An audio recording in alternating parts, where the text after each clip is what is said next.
Welcome to this week's SIIA Executive Spotlight. We are privileged to have Dermot O'Doherty here with us today, and Dermot is Senior Vice President at Airspring Software.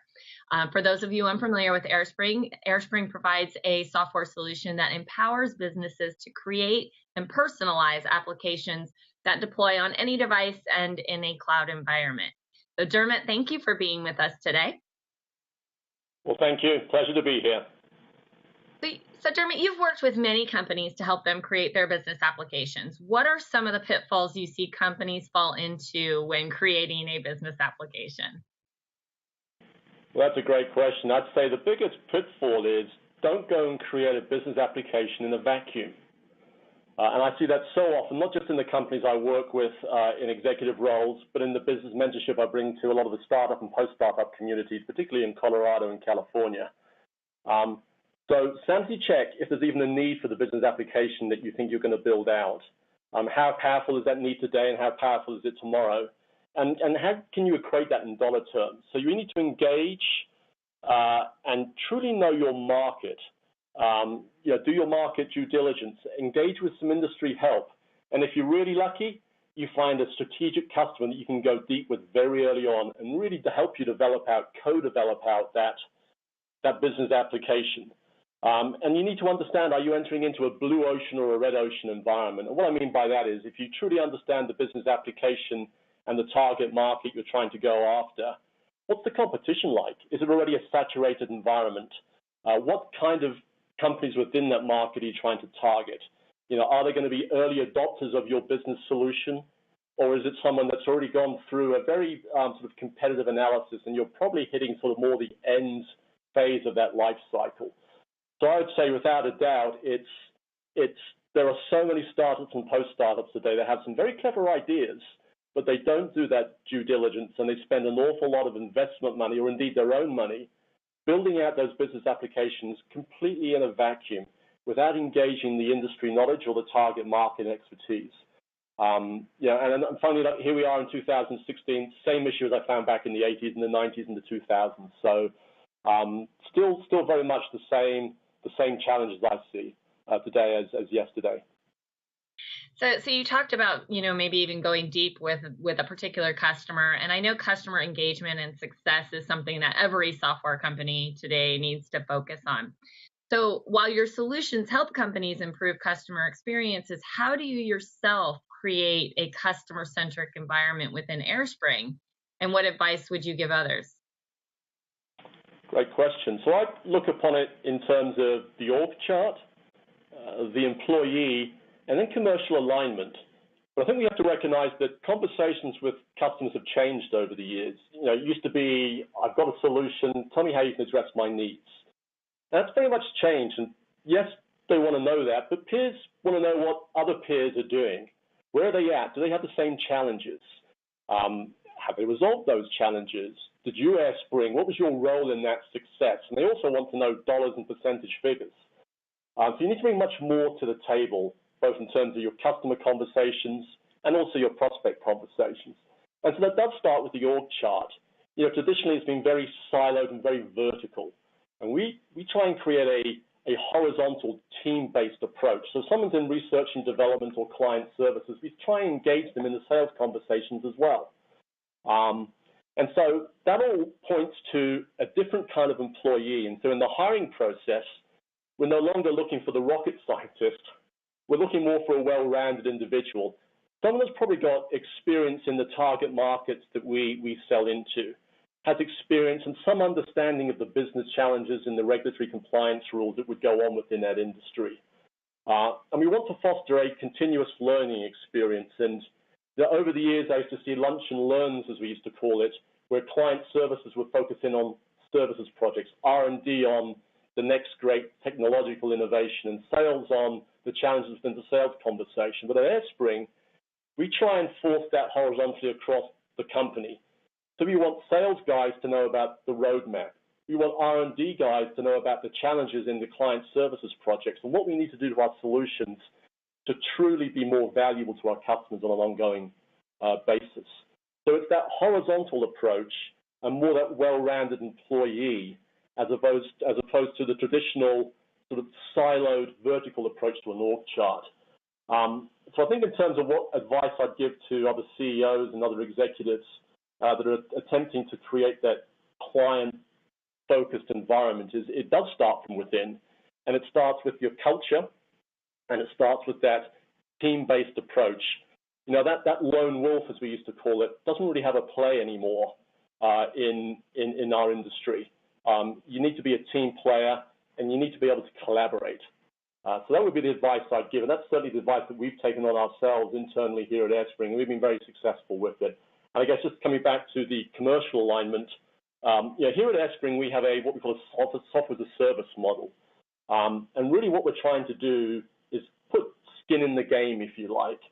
So our revenue is aligned to the value that we bring to our customers, whether that's usage of our solution, adoption, or some other series of KPIs.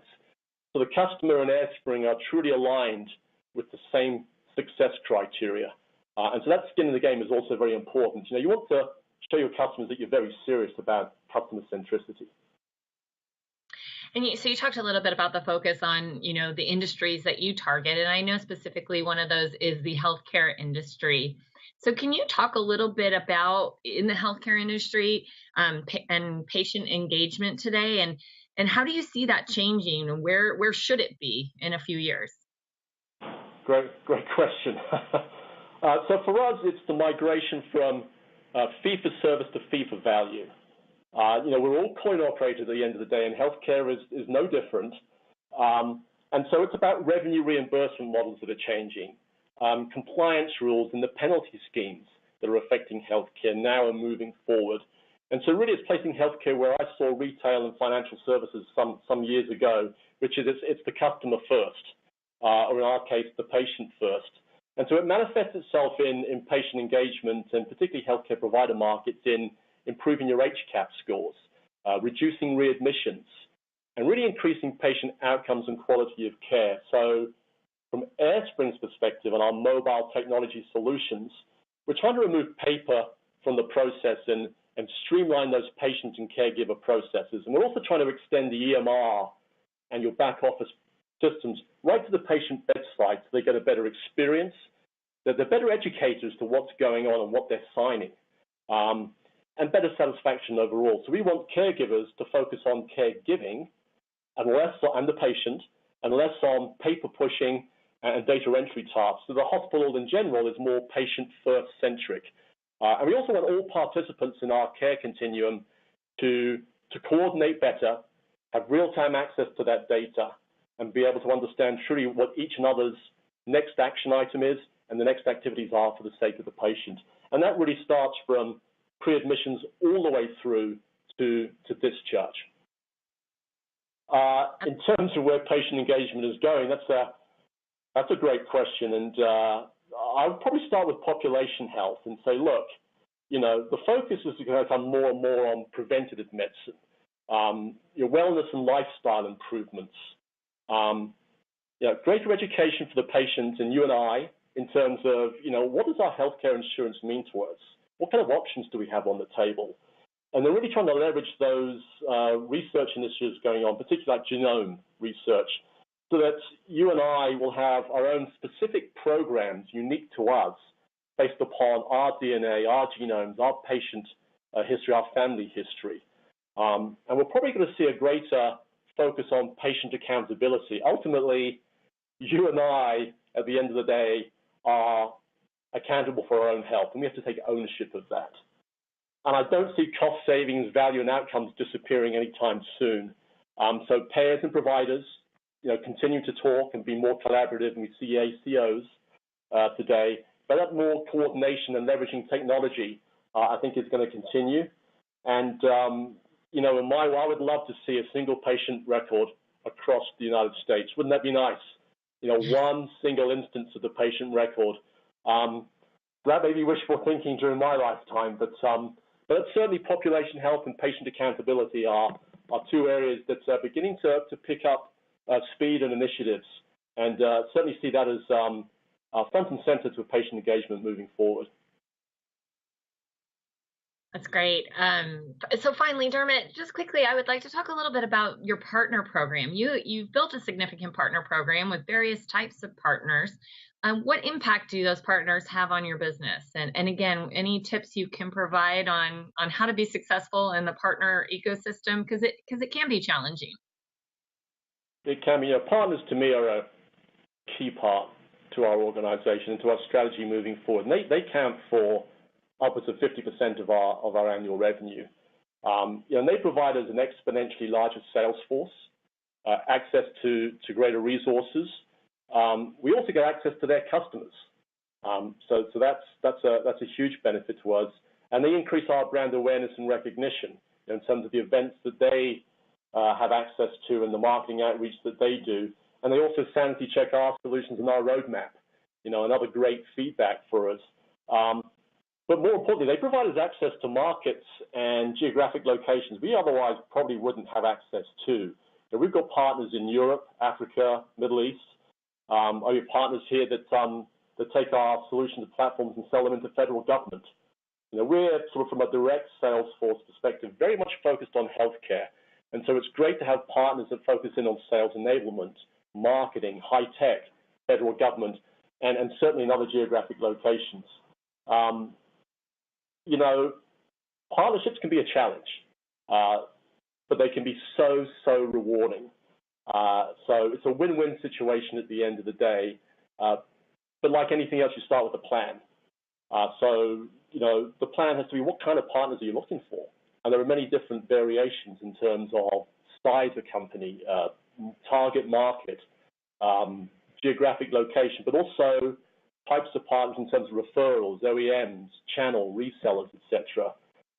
So you need to look for the right fit, ones that complement you and don't compete with you, and ones that you can sanity check and certify, because ultimately they're going to represent your solutions and your companies out there in the street.